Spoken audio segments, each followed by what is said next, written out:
Allez les geeks, c'est Mathéo et on se retrouve pour une toute nouvelle vidéo sur l'information qui vient de tomber cette nuit. Il y a pas mal de choses, ça bouge autant du côté de Transformers que ça bouge du côté de Lionsgate ou encore de G.I. Joe. Ce que je vous propose évidemment, c'est de faire le point un petit peu sur tout ça concernant les reports, concernant la nouvelle date de sortie qui a été annoncée. Bref, tout ce que l'on sait, on en parle. Et ça commence directement par Transformers qui se planifie pour un tout nouveau film live action en 2022.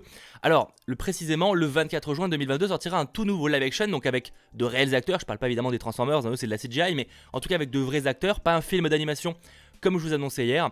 Lui pour le 24 juin 2022, sachant que tout ce que je vais vous communiquer là au niveau des dates, c'est les dates américaines, mais globalement pour nous, ce sera en général 3 jours avant. Alors parfois il y a des exceptions, mais en général c'est plus ou moins ça. Faut savoir que du côté Transformers, la Paramount prépare en fait 3 films. Il y a 2 projets live, dont un qui sortira visiblement en 2022, et aussi le film d'animation sur les origines des Transformers, dont je vous parlais hier dans le récap d'hier. Ça pour le coup je vais pas réévoquer parce qu'on n'a pas d'informations supplémentaires par rapport au récap d'hier que je vous invite à aller checker. Concernant les 2 projets live, donc un qui sortira visiblement en 2022, on en a un par le scénariste de Murder Mystery sur Netflix, qui sera apparemment dans la continuité de Bumblebee, donc le film sorti récemment. Je peux pas vous dire si, on ne le sait pas d'ailleurs, si ce sera une suite directe ou juste un film qui se déroule dans le même univers, mais en tout cas ce sera apparemment dans la continuité de Bumblebee.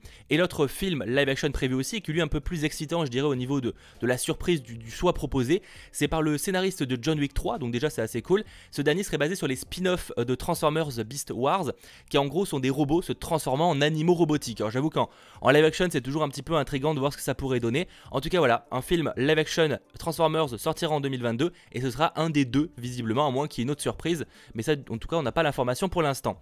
On change de sujet, même si on reste sur une fameuse marque de jouets, avec Hasbro et la Paramount qui annoncent aussi un tout nouveau film live, encore une fois, G.I. Joe, qui serait visiblement dans la continuité. Donc on n'est pas encore une fois sur une suite directe à Snake Eyes, qui est lui planifié pour octobre 2020, sachant que c'est la date actuellement, ça ne m'étonnerait pas qu'il y ait aussi un report, mais pour l'instant la date est maintenue.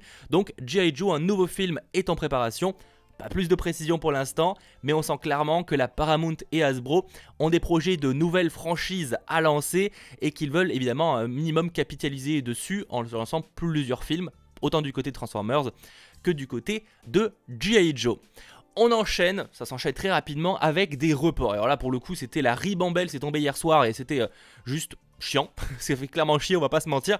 Avec John Wick, même lui n'aura pas survécu au virus puisqu'il est reporté quasiment d'1 an. Enfin, il n'est pas reporté quasiment, il est reporté d'1 an. Pour rappel, John Wick 4, donc la suite à Parabellum, était planifié à l'origine pour mai 2021.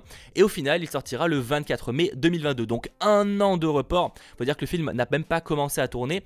Et à titre de comparaison, il devait sortir à l'origine en même temps que Matrix 4, donc le 19 mai 2021. Le problème, c'est que Matrix 4, lui, n'a même pas terminé de tourner. Il y avait encore beaucoup de production à avoir pour que le film puisse sortir à temps, et donc en fait ça reportait le temps que Keanu Reeves pouvait prendre pour aller tourner John Wick 4, et donc forcément ils n'ont pas eu le choix, ils ont finalement décidé de le reporter d'1 an. Il faut savoir aussi qu'on n'aura donc pas de journée 100% Keanu Reeves en 2021 comme on pouvait le rêver, puisqu'à la base Matrix 4 et John Wick 4 auraient dû sortir en même temps. Bon, c'était quand même prévisible qu'un des deux finirait par se faire reporter, mais là d'1 an ça paraissait un petit peu plus surprenant pour le coup.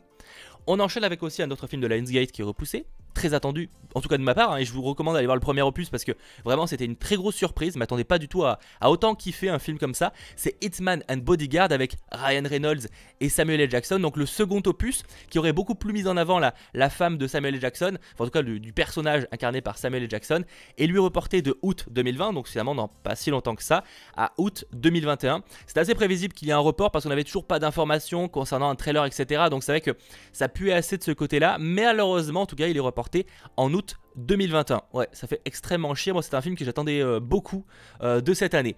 Et pour finir, dernier gros report de Lionsgate. Je vous ai épargné tous les petits films, honnêtement, que j'avais même pas entendu parler. Donc, j'ai préféré vraiment me concentrer sur les films un peu plus attendus, on va dire. Avec Spiral, l'héritage de Saw, donc qui était lui aussi très attendu, un film d'horreur avec Samuel Jackson, encore une fois, évidemment, malheureusement, et Chris Rock.